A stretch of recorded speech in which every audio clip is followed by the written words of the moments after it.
Hi friends, வணக்கம். இன்னைக்கு நம்ம போகிறது இது நம்ம நாட்டில் வந்த உண்மையான சம்பவம் தான். இது சென்னை ஹைவேல 2 லாரி நிற்கிது.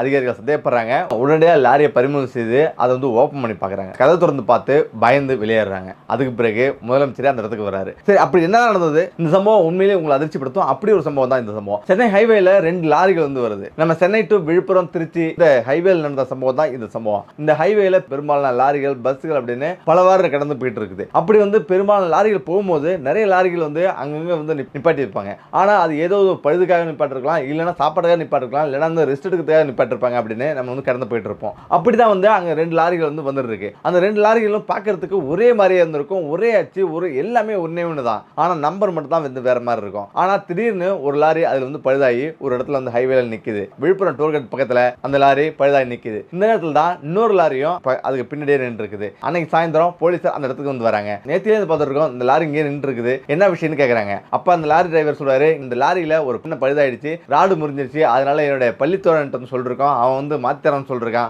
ஹெல்ப் கேட்டிருக்கோம், இன்னைக்கு முடிஞ்ச உடனே கண்டிப்பா அந்த லாரி எடுத்துறோம்னு சொல்றாங்க. சீக்கிரம் வந்து எடுத்துருங்க, ஏன்னா ஹைவேல இந்த லாரி நிக்க கூடாது அப்படின்னு வார்னிங் பண்ணிட்டு எச்சரிக்கை பண்ணிட்டு அவர் வந்து போறாரு. மறுநாள் வந்து வராங்க. 3வது நாளும் அந்த மாதிரி போலீஸ் வராங்க. அந்த லாரி அதே இடத்துல அப்படியே நின்று இருக்கு. இப்போ பயங்கர ஒரு சந்தேகமாகுது. கோவப்பட்டு இப்ப லாரி உள்ள நுழையிறாங்க. கோவப்பட்டு அந்த டிரைவர்ட்ட இந்த லாரி உள்ள என்னதான் இருக்கு காட்டு அப்படின்ட்டு கேட்கறாங்க. தயவு செய்து இந்த லாரில என்ன இருக்குன்னு கேட்காதீங்க, இத பொதுமக்கள்கிட்ட தெரிவிக்காதீங்க, என்ன இருக்குன்னு யாருக்கும் தெரியாது அப்படின்னு சொல்றாங்க. ஓப்பனும் பண்ண முடியாதுன்னு சொல்றாங்க. இதனால அவங்களுக்கு 100 மடங்கு சந்தேகம் வலுக்குது. மேலும் பயங்கர ஒரு அதிர்ச்சி. அவங்க வந்து ஓப்பன் பண்ணி பார்த்தே ஆகணும்ட்டு அவங்க அங்க உள்ள போலீசார் 2 போலீஸும் ஓப்பன் பண்ணி பார்க்கறது ட்ரை பண்றாங்க. ஆனாலும் அங்க உள்ள கேட் வந்து ஓப்பனே ஆகல. உடனடியா வந்து கண்ட்ரோல் ரூமுக்கு ஃபோன் பண்ணி அவங்க உடனடியா வந்து ஒரு 6-7 போலீஸ் அங்க வர வைக்கிறாங்க. எல்லா போலீஸாரும் திரும்பவும் ட்ரை பண்றாங்க. ஆனாலும் அந்த கதவை உடைக்கவே முடியல. அந்த லாரி கதவை உடைக்கவே முடியல. வேற வழி இல்லாம மேலதிகாரிகளுக்கு சொல்றாங்க, உள்ளார வந்து பாம்பு இருக்கலாம், இல்லைன்னா கடத்தல் பொருள் இருக்கலாம், அப்படி இல்லைன்னா வேற ஏதாவது வந்து திருட்டு பொருளா இருக்கலாம் அப்படின்னு அவங்க சந்தேகப்படுறாங்க. இந்த நேரத்துல மேலும் வந்து ராணுவத்தை வந்து வர வைக்கிறாங்க. ராணுவத்தை வர வச்சு அவங்க வந்து பாதுகாப்பா அதை வந்து உடைக்கிறதுக்கு ஏற்பாடு பண்றாங்க.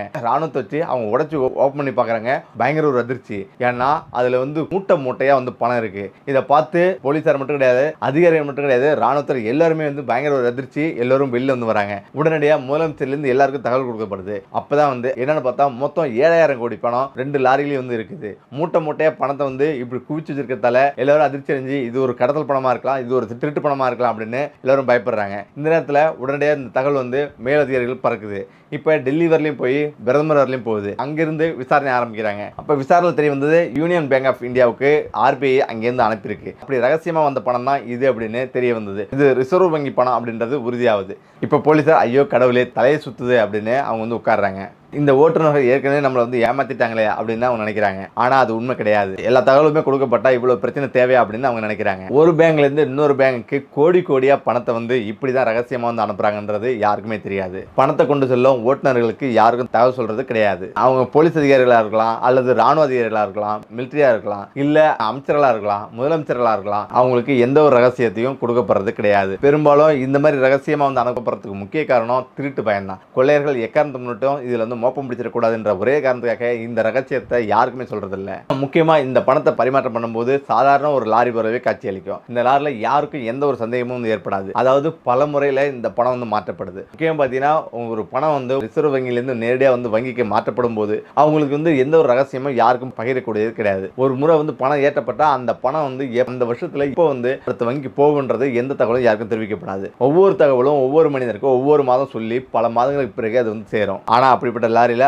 லாக்கு மிகவும் பலமா இருந்திருக்கும். அந்த லாக்கை வந்து ஒருத்தர் 2 பேர் இல்ல 100 பேர் சேர்ந்தாலும் அதை வந்து உடைக்கவே முடியாது. அந்த அளவுக்கு பயங்கர ஒரு ஸ்ட்ராங்கா வந்து வச்சிருப்பாங்க.